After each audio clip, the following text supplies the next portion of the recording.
మనోరమాలో అందరికీ welcome. Friends, ఈరోజు నేను రామనవమి స్పెషల్ పులిహోర చేసి చూపిస్తున్నాను. నేను చేసే స్టైల్లో చింతపండు పులిహోర రామనవమి రోజు మీరు కూడా తప్పకుండా చేసి ట్రై చేయండి. టేస్ట్ చాలా బాగుంటుంది.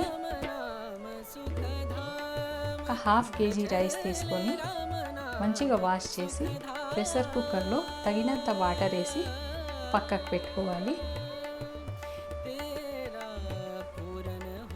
ఇప్పుడు స్టవ్ మీద ఒక పాన్ పెట్టుకొని ఒక 6 దాకా ఒట్టి మిరపకాయలు వేసి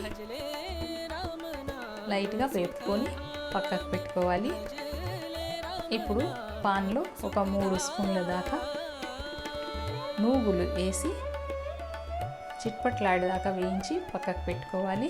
ఇప్పుడు 2 స్పూన్ల ఆవాలు, అలాగే 1/2 టీ స్పూన్ మెంతులు, స్టవ్ ఆఫ్ చేసి 1/2 టీ స్పూన్ మిరియాలు లైట్గా వేయించుకొని ఇవన్నీ ఒక మిక్సీ జార్లో వేసుకొని, అలాగే మిరపకాయలు తొడిమే తీసేసి 1 స్పూన్ సాల్ట్ వేసి మంచిగా గ్రైండ్ చేసి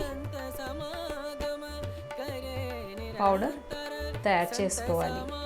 ఇప్పుడు 3 నిమ్మకాయల సైజ్ అంతా చింతపండు తీసుకొని 1/2 కేజీ రైస్కి 3 నిమ్మకాయలంత చింతపండు మంచిగా వాష్ చేసి నీళ్ళు నానబెట్టి పక్కకు పెట్టుకోవాలి. ఇప్పుడు రైస్ ఒక విజిల్ వచ్చిన తర్వాత ఆవిరంతా పోయిన తర్వాత ఓపెన్ చేసి ఒక వెడల్పాటి బేసన్లో వేసుకోవాలి.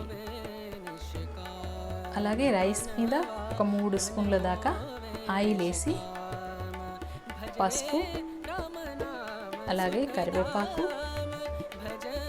కొద్దిగా, అలాగే 1 స్పూన్ దాకా ఇంగువ వేస్తున్నాను. ఇదంతా కలిపేసి పెట్టుకోవాలి. ఇప్పుడు చింతపండు నానిపోయింది, ఇది పల్ప్ తీసేసుకుందాం. పల్ప్ తీసినాక ఈ విధంగా ఫిల్టర్ చేసి పెట్టుకోవాలి. చింతపండు అంతా ఈ విధంగా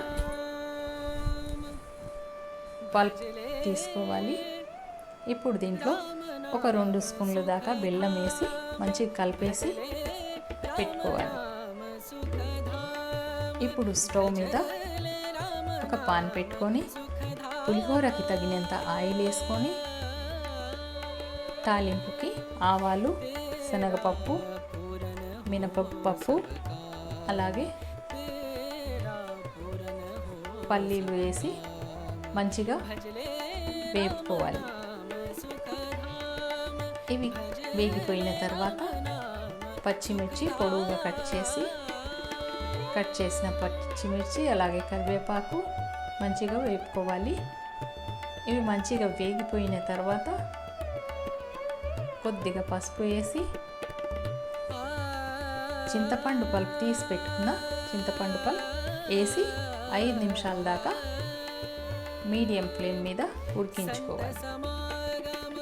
అలాగే 1 ఇంచ్ అల్లం తురిమేసి దీంట్లో వేస్తున్నాను. ఒక 5 నిమిషాలు ఉడికిన తర్వాత 1 స్పూన్ సాల్ట్, అలాగే తయారు చేసిన ఈ ఆవా నువ్వుల పొడి ఉంది కదా, అది దీంట్లో వేసి ఒక 2-3 నిమిషాలు దగ్గర పడేదాకా ఉడికించుకోవాలి.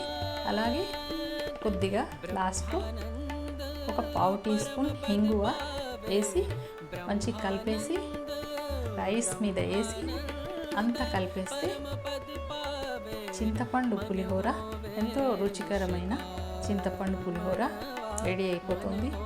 ఫ్రెండ్స్, ఈ పులిహోర చాలా రుచిగా చాలా బాగుంటుంది.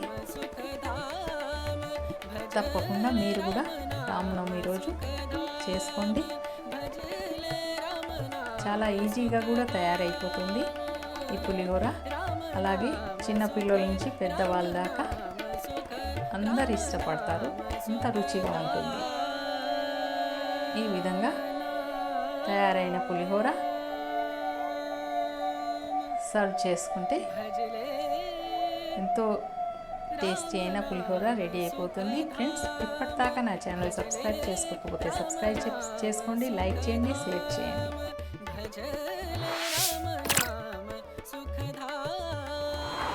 Please like and subscribe.